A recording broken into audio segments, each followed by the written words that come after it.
Nasaan na si former Congressman Zaldico? Yan ang tanong ng maraming Pilipino ngayon, lalo't nasa Czech Republic na si mismong Justice Secretary Frederick Vida. Pero pag-amin ng kalihim ngayong araw, wala na raw sa kustodiya ng Czech authorities ang dating kongresista. Ang buong detalye sa pagbabalita ni Camille Samonte. I have to share difficult news, mga kababayan. Czech authorities have informed us that Mr. Zaldico is no longer in their custody. Ito ang ibinalita ni Justice Secretary Frederick Vida matapos makipagpulong sa ilang opisyal ng gobyerno ng Czech Republic. Pinalaya raw ng Czech authorities kalaunan ang dating kongresista matapos mahuli dahil sa kakulangan ng dokumento. Pero matipid ang impormasyon na ibinigay ng Czech authorities kung bakit at kailan pinalaya si Ko. Nang dumating daw kasi doon si Vida nitong Biyernes, sa pagkakaalam niya ay nasa kustodiya pa ng Czech Republic ang dating kongresista. We asked for that reason. They reiterated that he is no longer within the territory of the Czech Republic. We also asked that when they did release, they said they can no longer furnish additional information.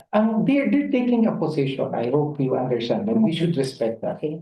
When I tried to pry, without being arrogant or something. Yes, we understand. Patik ko di ba? Of course. Can you share with us, after confirming that he is no longer within the territory of the Czech Republic, politely ask, can you share further information? Their reply was, we can no longer share for additional information.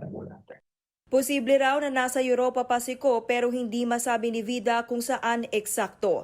Land travel daw ang ginagawa ni Ko kaya nakakaikot ito sa Schengen area kahit na hindi gamit ang pasaporte. Nakuha na raw nila ang registry information ng sasakyan na ginagamit ni Ko at driver na kasama. Pero tumanggi si Vida na idetalye kung saan nakarehistro ang sasakyan at pagkakakilanlan ng driver. April 16 nang makuha ng ating pamalaan ang impormasyon na nahuli si Ko sa border ng Germany dahil umano sa immigration violation.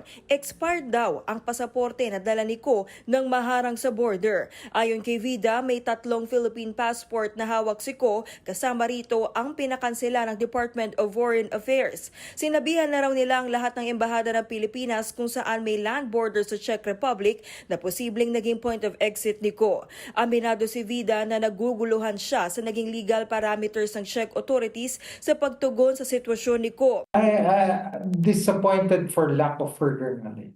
They express that they do understand the gravity, the concern of the Filipino public. I'm confused at the legal parameters where this is coming from. Sa ngayon, umaasa ang DOJ na mailabas ang Interpol Red Notice laban kay Ko. Yun nga lang, hindi obligado ang mga bansa na ipaitupad ito. Anong possible? Hindi naman natin pwedeng papuntahin ng pulis natin doon.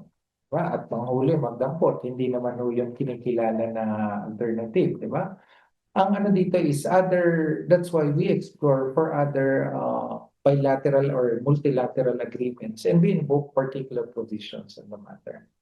Sa programang Storiko naman, sinabi ni DILG Secretary John Vic Remulla, Setyembre pa nila hiniling ang Red Notice para kay Ko. Pero tila natatagalan umano sa pagdedesisyon ng Interpol dahil di tulad ng negosyanteng si Atong Ang, hindi lang kriminal ang kaso ni Ko kundi political din.